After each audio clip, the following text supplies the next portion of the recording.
ইডির অভিযানে বিক্ষোভে মমতা, ২৬শে নির্বাচনে ভরাডুবির প্রতিচ্ছবি। বিক্ষোভ প্রদর্শন করতে আমাদের মাননীয় মুখ্যমন্ত্রীর জুড়ি মেলা ভার।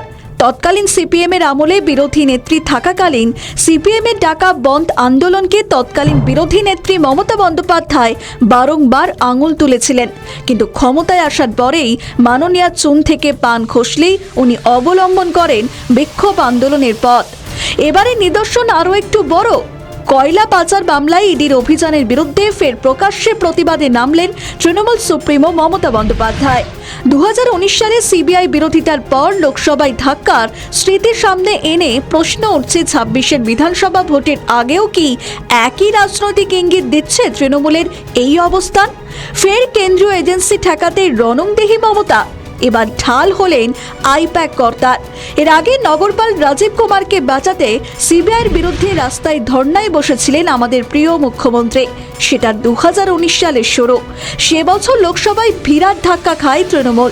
26-এর ভোটের আগে ইডির অভিযানে ক্ষমতার বাধা কি তেমন ইঙ্গিত দিচ্ছে?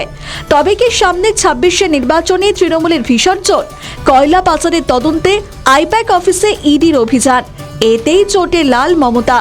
কেন্দ্রীয় এজেন্সির বিরুদ্ধে ময়দানে খোদ মুখ্যমন্ত্রী, ধরি তৃণমূল নেত্রী।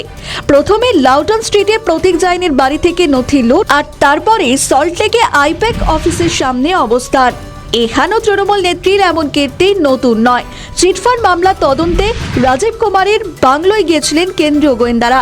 তাদের বিরুদ্ধে ধর্মতলায় ধর্ণা মঞ্চে বসেন মুখ্যমন্ত্রী। 2019 সালের ফেব্রুয়ারিতে সিবিআইয়ের বিরুদ্ধে মমতার ধর্ণা। কয়েক মাস পর লোকসভা ভোটে ঘাসফুলের ভরাডুবি। রাজ্যের ক্ষমতা দখলের পর এখনো পর্যন্ত 19-এর ভোটে সবচেয়ে বড় ধাক্কা খায় তৃণমূল। এবার সামনে 26-এর ভোট, তার আগে ফের কেন্দ্রীয় এজেন্সির বিরুদ্ধে ময়দানে মমতা। ফের কি 19-এর লোকসভা ভোটের মতো পরিস্থিতি দেখবে বাংলা? রাজীব কুমার থেকে প্রতীক জাইন কেউই তৃণমূলের সৈনিক নন, তারপরেও তাদের পাশে দাঁড়ান মমতা। কিন্তু দলে দুর্দিনে সৈনিকদের জন্য এত তৎপরতা দেখাননি দলনেত্রী। মদন মিত্র থেকে জ্যোতিপ্রিয় মল্লিক কিংবা পার্থ চট্টোপাধ্যায়, কারোর হয়েই এমন আক্রমণাত্মক ছিলেন না মমতা বন্দ্যোপাধ্যায়। এই বিষয়ে প্রশ্ন শুনেও মেজাজ হারান মমতা। বলেন, প্লিজ আমাকে এই ধরনের প্রশ্ন জিজ্ঞেস করবেন না, বিজেপিকে এই প্রশ্ন জিজ্ঞাসা করুন।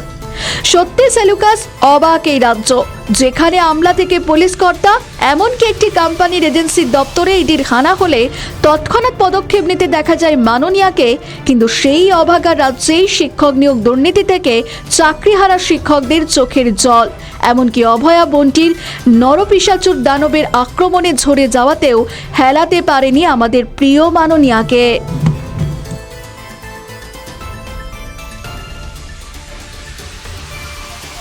আমাদের ভিডিও ভালো লাগলে লাইক ও শেয়ার করুন, কমেন্ট সেকশনে আপনাদের মতামত জানান। আরও ভিডিও পেতে আমাদের চ্যানেলটিকে সাবস্ক্রাইব করুন এবং প্রতি মুহূর্তে খবরের আপডেট পেতে প্রেস করুন বেল আইকন।